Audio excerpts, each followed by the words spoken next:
Hello and welcome back. In this video, we are going to understand series LCR circuit. अब series LCR circuit में तीन important concept है, ये और ये तीनों को मैं डिस्क्राइब करूंगा और उसको अप्लाई करके हम लोग फाइनली इस पर्टिकुलर फेजर डायग्राम को लॉजिकली समझेंगे ये कैसे बन रहा है, एंड साथ ही एक इम्पॉर्टेंट डेरिवेशन इसका करेंगे और इम्पिडेंस का। ये फाइनली हम लोग सारा कुछ इस वीडियो में करेंगे। So let's start. Series LCR circuit में आपका सीरीज कनेक्शन में तीन कंपोनेंट लगेंगे, एक एल, एक सी और एक आर। एल कौन है? Inductor, C capacitor, R resistor.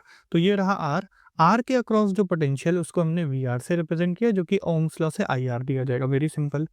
L के अक्रॉस, इंडक्टर के अक्रॉस पोटेंशियल को मैंने वी एल कहा है, जो आई एल हो, आई इंटू एक्सएल होगा। एक्सएल और कुछ नहीं, वो रेजिस्टेंस है जो कि इंडक्टर ऑफर कर रहा है, इसको इंडक्टिव रिएक्टेंस भी कहते हैं। उसी तरीके से वीसी जो कैपेसिटर के अक्रॉस वाला पोटेंशियल है वो एक्सी इंटू आई होगा, जहां एक्सी और कुछ नहीं, रेजिस्टेंस ऑफर्ड बाय कैपेसिटर, जिसको हम लोग कैपेसिटिव रिएक्टेंस भी कहते हैं। ये तीनों ही जो वोल्टेज हैं, ये तीनों वोल्टेज ये कांस्टेंट नहीं होंगे, ये वेरी करेंगे। क्यों वेरी करेंगे भाई? जिस सोर्स से ये कनेक्टेड है वो सोर्स खुद वेरी कर रहा है, because it is an AC source. ये एक ऑल्टरनेटिंग सोर्स है, ठीक है, एक ऑल्टरनेटिंग सोर्स है, और ये ऑल्टरनेटिंग सोर्स को हम रिप्रेजेंट कर रहे हैं ई नॉट साइन ओमेगा टी से। तो हमने डेरिवेशन में कंसिडर किया अप्लाइड ईएमएफ हमारा E equal to E naught sine omega T. अगर सीरीज एलसीआर सर्किट कहीं पूछा जाता है, this is the way of writing it. हाँ, ऑब्वियसली ये सारी डॉट लाइन आप नहीं बनाओगे, आप इसको एक ऑर्डर में लिखोगे। ये तो मैंने डिस्क्राइब करने के लिए ऐसे बना दिया है, बाकी जो भी कंटेंट है वो मैंने बहुत ही प्रॉपरली अरेंज किया है। So watch it till the end to understand everything. तो अप्लाइड ईएमएफ हमारा कितना हो गया? E equal to E naught sine omega T. एक बात हो गई। अब तीन इंपॉर्टेंट कंसेप्ट जिसको मैंने वीडियो के स्टार्टिंग मेंशन किया था, जिसको अप्लाई करके हम फेजर समझेंगे, उसमें सबसे पहला कंसेप्ट है जो याद होना चाहिए, वो है फेजर जो कि वोल्टेज का है रेजिस्टेंस के अक्रॉस, और जो करंट है, करंट का फेजर, ये दोनों एक फेज में होते हैं, यानी एक डायरेक्शन में होते हैं, सेम डायरेक्शन में होते हैं। मैं इसको अभी डायग्राम में अप्लाई करूंगा, तो ये याद होना चाहिए। I and we are both will be in the same direction. बाकी पीक को रिप्रेजेंट, हमने कहा है ना ये तीनों वेरी कर रहे हैं, तो जब वेरी कर रहे हैं तो इनका डेरिवेशन में हम वेरिएबल लेके नहीं चलेंगे, एक कांस्टेंट वैल्यू लेके चलेंगे, पीक वैल्यू लेके चलेंगे। तो इसके पीक को हमने रिप्रेजेंट किया V R naught, naught for the peak value, maximum value, बराबर करंट की peak value I naught into R. ये इक्वेशन हमने यहाँ पे लिखी है। दूसरी बात, जो वोल्टेज इंडक्टर का होता है वो आगे होता है, अहेड होता है, एंटी क्लॉकवाइज होता है 90 डिग्री से करंट के, यानी करंट से वो 90 डिग्री पहले लाई करता है। तो अगर करंट फॉर एग्जांपल यहाँ पे बना रहेगा, तो उससे एंटी क्लॉकवाइज डायरेक्शन में 90 डिग्री पे आप वीएल बनाओगे, वीएल का फेजर बनाओगे। ये फेजर है तो इस पे एरो बना लो इन सभी पे। ओके। एंड तीसरा चीज जो हमें ध्यान में रखना है, वीसी। वीसी यानी कि वोल्टेज अक्रॉस, वोल्टेज का फेजर अक्रॉस कैपेसिटर, वो 90 डिग्री वो भी है, वो भी करंट के साथ 90 डिग्री बनाएगा। बस फर्क इतना है कि इंडक्टर वाला एंटी क्लॉकवाइज 90 बना रहा था करंट से, और ये इस तरफ क्लॉकवाइज डायरेक्शन में 90 बनाएगा। बस ये ध्यान में रखना है। बाकी इसके पीक को हम कैसे रिप्रेजेंट करेंगे? वी एल नॉट बराबर आई नॉट इंटू एक्सएल, और इसका वाला वी सी नॉट बराबर आई नॉट इंटू एक्सी। तो हमारे तीनों पीक वैल्यूज मिल गई हैं। तीन इंपॉर्टेंट चीज मिल गई, ये दोनों सेम डायरेक्शन में, ये वाला 90 डिग्री पे जहां वीएल इससे एंटी क्लॉकवाइज में, और यहाँ आई से ये क्लॉकवाइज डायरेक्शन में। तो इतनी बातों को अब हम लोग अप्लाई करके इस डायग्राम को बनाते हैं, ठीक है। यहाँ पे हम सपोज क्या करके चल रहे हैं कि वीएल जो है वो वीसी से ज्यादा, आप इसका उल्टा भी लेके चल सकते हो, तो दो दो फेजर बनते हैं। एक मैंने ये बनाया, एक और बनता है, एक वो वाला बनता है केस जिसमें वीएल कम है और वीसी ज्यादा है, बट वो ठीक है, वो उसको हम रहने देते हैं। हम लोग क्या करते हैं, वीएल बड़ा मान के चलते हैं वीसी से। करंट का हमेशा याद रखना, फेजर थोड़ा कम होता है, बिकॉज वो डिवाइड करके आता है, तो करंट की वैल्यू जो है वो वोल्टेज से कम होती है। तो ये हो गया आपका करंट। और हमने जैसा मेंशन किया पहले पॉइंट में कि करंट और वोल्टेज अक्रॉस रेजिस्टर दोनों सेम फेज में होते हैं, तो ये दोनों सेम फेज में बिल्कुल कॉन्साइड करते हुए बनाया, इसका थोड़ा बड़ा बना दिया। तो पहला काम हम ये करेंगे, अभी और कुछ नहीं करेंगे। आई बना दिया, उसी डायरेक्शन में वी आर बना दिया। सेकेंड स्टेप, पहला काम हो गया हमारा, हमने क्या किया, आई को बनाया और वीआर को बनाया, ये दो काम अभी हमने किया।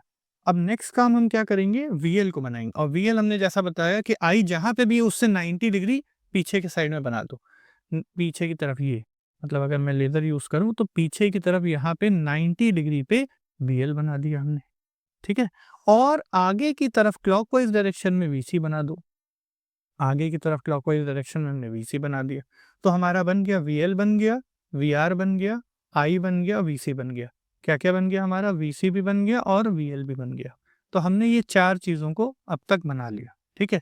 बच कौन गया? ईएमएफ अभी हमारा बच गया है, राइट? ईएमएफ के ऊपर अब हम लोग लास्ट में आएँगे। उससे पहले हम लोग क्या करते हैं, एक सिंपल सा लॉजिक लिखते हैं। लॉजिक क्या?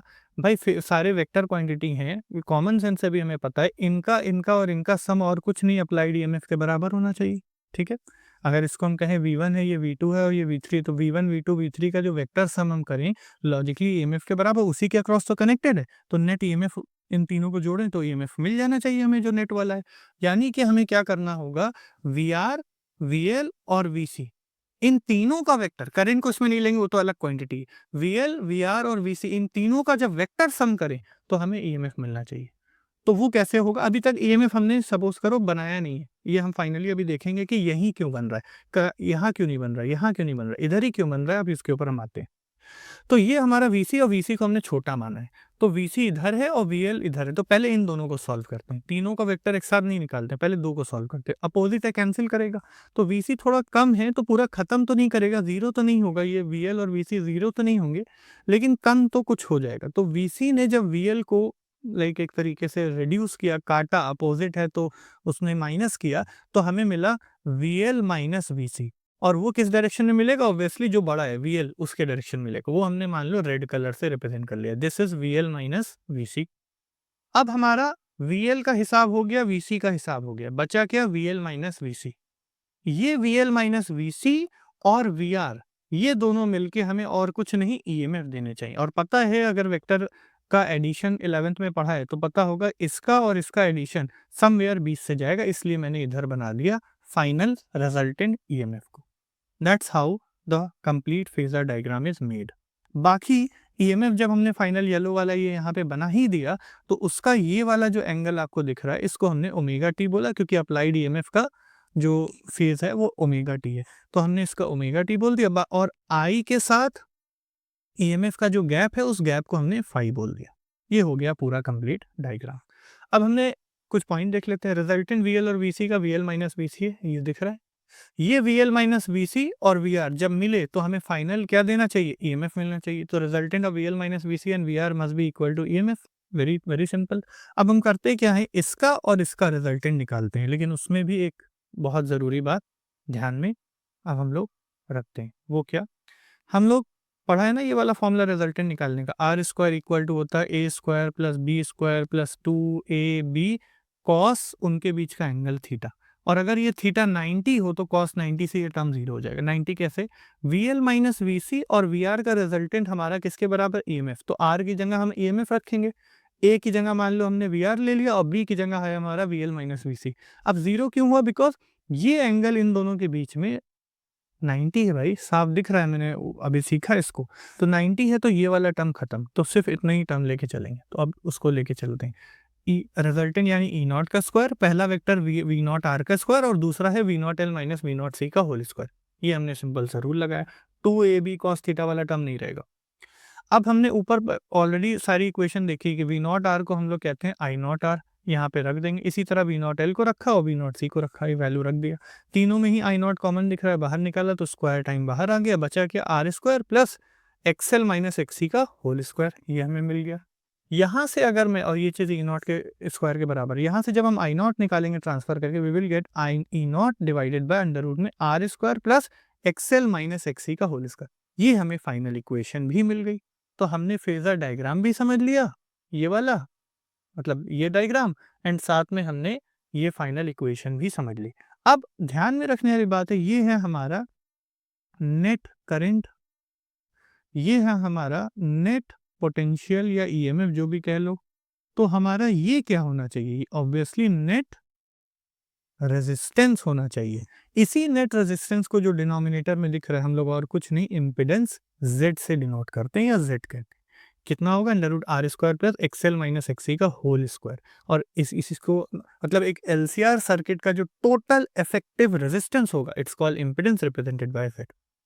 तो हमें इम्पिडेंस कितना मिल गया? हमें Z मिला अंडर रूट में R square plus XL minus XC का whole square. And that is equal to under root R square plus, अब चूंकि पता है एक्सएल होता है ओमेगा एल और एक्सी ये एल है, एक्सी होता है 1/ओमेगा सी, तो वो भी रख देंगे तो हमें ये मिल जाएगा। तो these two are final formula जो हमारे न्यूमेरिकल में बहुत हेल्प करेगा। That's all.